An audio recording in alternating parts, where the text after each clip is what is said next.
What is up, Heat Seekers? Welcome back to the IDP Waiver Wire video. Obviously, things are going to look a little different this week. As you can tell, I am solo. Kraig is under the weather, so we told him to take the week off and get some rest, but you can still see his great content over at rotoheat.com. The IDP waiver article that goes with this video is over on that site, written by our man Kraig. So with that being said, let's get to it. So we are going to talk linebackers first. We are going to talk about Akeem Davis-Gaither, linebacker from the Cincinnati Bengals. He's been playing pretty well. Obviously, you can tell Logan Wilson's been out and in 68% snap share. Akeem had 7 solos and 2 assists in week 6 against the Falcons, and it looks like you will continue to see that progression. So if you need some linebacker help, this could be a huge get for you. Another guy that we've been big on for some time is Ernest Jones from the Los Angeles Rams. So this is a guy that you can tell ownership, and a lot of these guys' ownership is going to be extremely low. That's why we try to target these guys on these videos. But Ernest Jones is a guy that, even with some of the changes in the offseason, Bobby Wagner coming in, and some of those moving pieces, he still has played pretty well. If you look at his week-over-week snap count, he's getting somewhere between 30 and 50 snaps on this defense, getting you around 7-6 tackles. He had 1 week where he had 12 against Atlanta, but otherwise you're somewhere in the 5 to 7 range. Hasn't done a whole lot else otherwise. I mean, you're getting a forced fumble early on in the season, but if you're in a tackle heavy league and where the points are there, he could be a huge get for you. We also want to talk about Jamin Davis from the Washington Commanders. He's getting a significant amount of snaps in week 7 against Green Bay, got you a bunch of tackles. He had you 5 tackles, which was pretty good for him. He's been pretty consistent somewhere in the 3 to 6 range throughout the season. He had a couple sacks earlier on. I think he's got 3 total this year so far that we haven't really talked a whole lot about, and that's Demetrius Flannigan-Fowles from the San Francisco 49ers. You can see that his ownership might as well be 0 because that's basically where it's at. Now, there are some leagues that is roster, but not a lot. This guy is filling in, obviously, for injuries. You've seen injuries to Dre Greenlaw and some of these guys on the defense.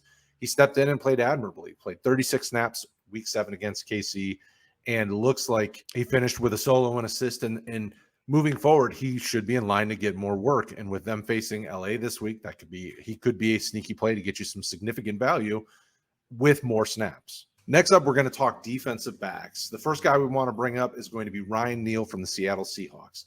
This is a guy that, to start the year, you wouldn't have rostered. He didn't really get much by way of snaps through the first 3 weeks, but from week 4 on, he's had at least 36, and in the last 3 weeks, he's been over 70 snaps on defense, getting you at least 7 tackles a game, plus a little extra juice sprinkled in there. So this is a guy that can step in.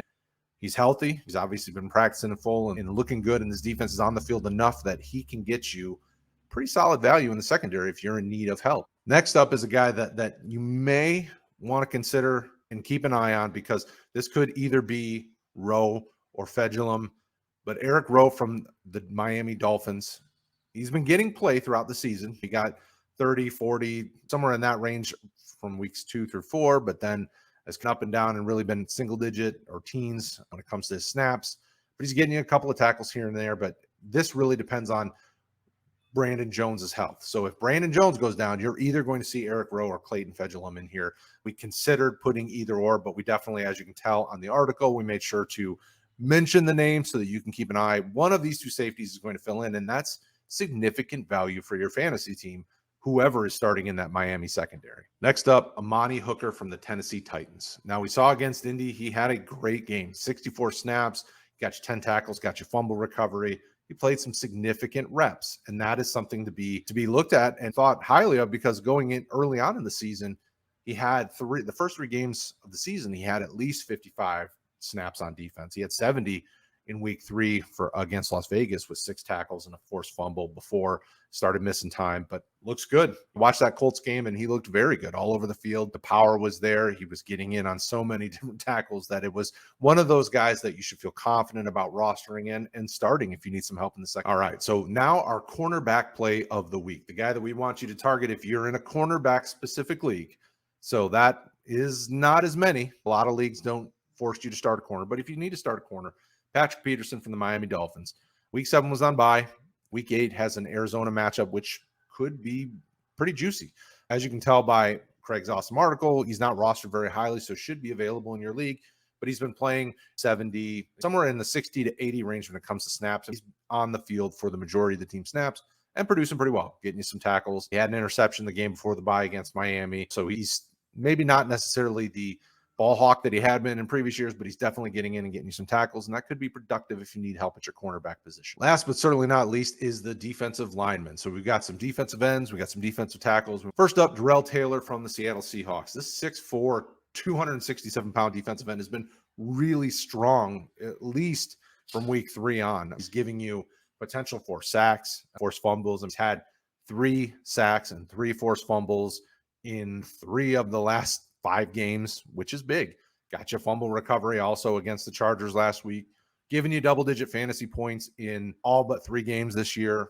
Definitely something that is exciting. He's not rostered very heavily because people cowered on him, but this is definitely a time to pick him up and use him if you have the opportunity to. Next up is Kingsley Enagbare from the Green Bay Packers, and I apologize if I butchered your name and anybody watches this that knows it. I do my best. So the last couple weeks, he's been seeing an uptick in snaps. So last week against Washington, he got 31 snaps. He's had 11, 18, 11, 23. So he's been more of a rotational piece, but you're seeing him come on a little bit more. This rookie from South Carolina looks like he's making a name for himself in this defense. For the last 3 games, he's had 6 tackles, 2 sacks, and getting more involved, and this team wants to get him more snaps. And coming up against Buffalo and Detroit, Dallas, and Tennessee, they're going to need edge rushers to attack the opposing quarterbacks. Next up is Draymond Jones, the defensive end / defensive tackle from the Denver Broncos.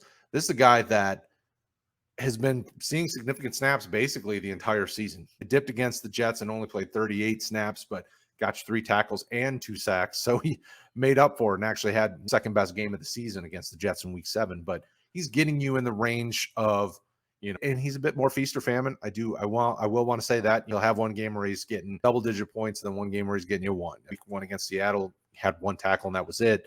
But after that, he's really not been that low. Against Indy, he had 1 tackle and a half sack, so that kind of bumped it up a little bit depending on your scoring. But he's a guy that is getting the reps and is getting in there and will make the most of it as time goes on. So with matchups like Jacksonville and Tennessee and Vegas and Carolina coming up as we get closer to playoff time, this could be a piece that could really help you if you need that, especially with bye weeks. All right, our defensive tackle plan, that's Davon Hamilton from the Jacksonville Jaguars. Dude's getting you around 50 snaps a game and making the most of it. Basically, from week 4 on, he's getting you at least 5 tackles.